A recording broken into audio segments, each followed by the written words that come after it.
Well, how y'all doing? Derby Jack here. I guess you can call this Derby Radio. I've done this before, a long time ago. But anyway, you get tired of seeing my face. I get tired of seeing my face. So anyway, in saying that, I'm sitting here drinking some coffee. Let me get my thoughts together. I did a little funny yesterday on a video, and basically, had this epiphany. And the epiphany basically was, that why don't they just release the names of these people on the Epstein list, but don't persecute them. Let them go about their business, pay a little fine, and see if they can live their lives while their names and faces are plastered everywhere, letting people know that these were bad people, pedophiles. Businesses wouldn't want to work with them anymore. CEOs would lose their corporations because they want to be hooked up with them, that type of thing. But I want to go a step further. I want to think about, do you remember Paperclip, right? Where we after the war with the Nazis, America took in the scientists and forgave them their deeds of what they did. Many of them scientists were experimenting on people, gases and all kinds of things to see how they could kill people, and experimented on people in other ways, men, women, and children. And yet they were brought into America, forgiven, and patted on the back or a nice hug and worked for us. Well, this is just a little bit different because this is not people that we brought in. These are people who have done these horrible things to children and other things that they, how could I say it? These are the type of people that you really don't want to be in their heads. Now, in saying all that, let's say we as a collective here in America decide that we allow them to talk us in as a collective here in America. That our government allows, and the talking heads on TV in the mainstream keep pushing that we need to move on because it would be very detrimental to society. It never really tell us why, just say that it wouldn't be right to continue with this an inquiry because it would just be dangerous, and it would be dangerous for the democracy and republic, and they'll come up with all kinds of excusogenics. But what will happen is that what I'm trying to get you to understand, I want you to leave thinking and understanding and recognizing that if there would be future generations, how would they look at us like we would look at Paperclip? Would they look the same way as some of us remember and go back and see Paperclip? Or do we have that same mourn, or do we have that same regret? Because what is happening now, the norm of society is to accept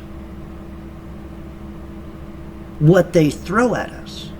So my question is, in the future, if they were to look back, how would they accept society if we as a whole allowed them to talk us into letting these people go, not doing anything, not putting out any names, so society and the government moves more smoothly and there won't be any disruptions? That's what they want to talk you into thinking and believing. And if that happens, then how do future generations look back on this generation of people? Will they say that this generation of people were cowards? Would they say that this generation of people just didn't understand? Would they say that this generation of people were just ignorant? What would they say about this generation of people who allowed these evil people to go on and not let justice be done? What would a future generation think of us? Because they would have to dissect why we were like that. Number one, that we did not want to believe in the truth. Number two, that we were comfortable in the lies in which we were being fed. Number three, that we were a people who were gullible, willing to accept anything off the top of somebody's head that was either different, which either pleasured us or interested us in a negative and or perverted way. And many would have to also see the history of why we allowed it and kept sweeping it underneath the carpet and still considered ourselves moral and religious. And here's the other thing. Most of the people, when they dissect the history, like we dissect all the lies, who are truthers, who dissect the lies, they will also see that what kind of people we were. Selfish, indifferent, willing to sell our soul for something better. And when we did wrong, we as a mass would rather sweep it under the rug and not think about it or talk about it, and still want to feel good for the things that we think that we do that are good. And we think it outweighs the things that we do bad. Whether you want to believe in God or not, we want to believe in ourselves.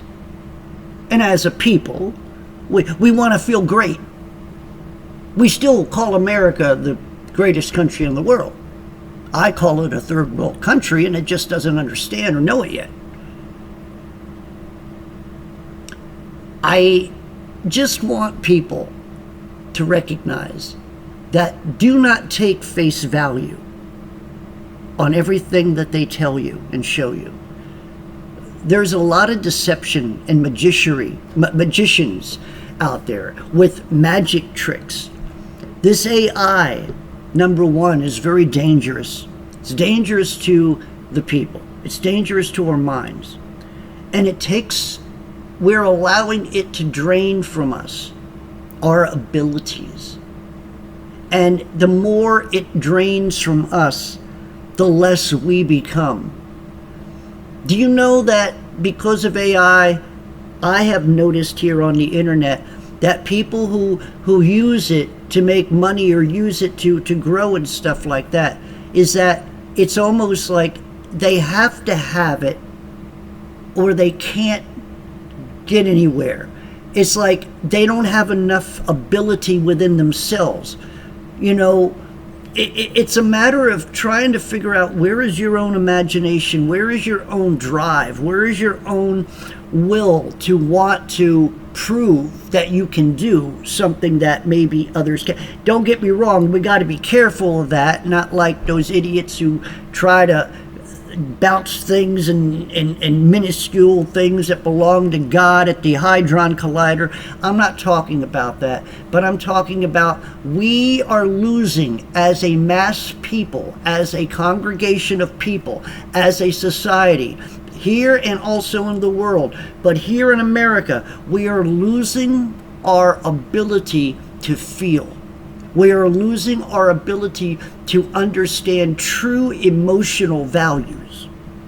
We have lost the ability to recognize what is ethical and what is not. And we've lost the ability to think.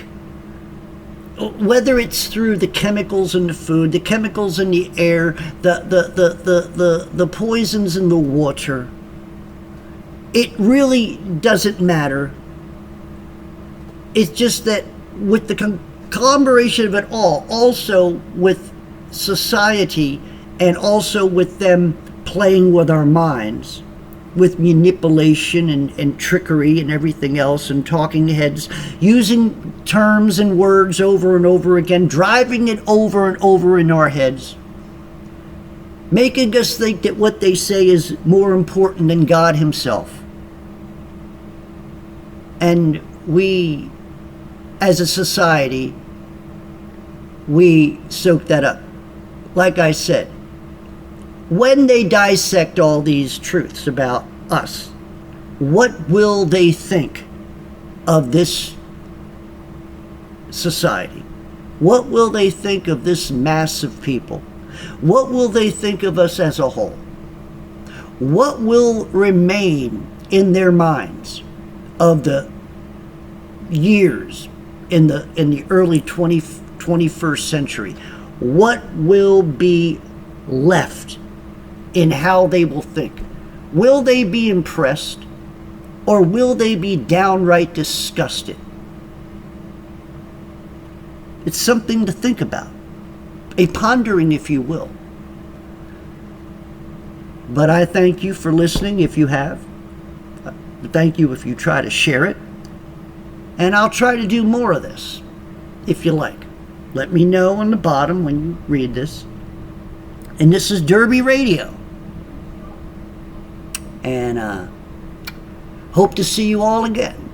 Derby Jack out. And hope to see you all on the other side.